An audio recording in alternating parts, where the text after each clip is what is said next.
புத்தியே செந்தமிழ் மொழியே தேந்தமிழ் சுவையே கூடியிருக்குமாவே அனைவருக்கும் வணக்கம். இதோ என் தொடக்கம். என் பெயர் மீனஸ் கோமல் காளி. நான் 3ஆம் வகுப்பு ஆபிரிவில் படிக்கிறேன். இன்று நான் அறிவின் திறவுகோல் நூலகம் என்ற தலைப்பில் எனக்கு தெரிந்த சில கருத்துக்களை உங்களோடு சேர்த்து பகிர்ந்து கொள்ள வந்துள்ளேன்.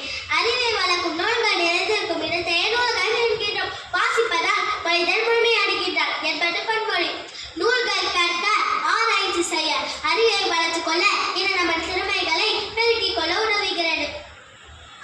பள்ளியும் நூலகமும் இணைப்பிரியாதவை. அதனால்தான் எல்லா பள்ளிகளிலும் பள்ளி நூல்கள் பெற்றுள்ளது. பாட புத்தகங்களை மட்டும் படித்துவிட்டால் போதுமா?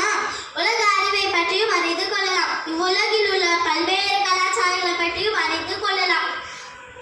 நூலகத்தின் தந்தை என போற்றப்படும் எஸ்.ஆர். ரங்கநாதன் மாட்டு வண்டிகளில் புத்தகங்களை ஏற்றிக்கொண்டு கிராம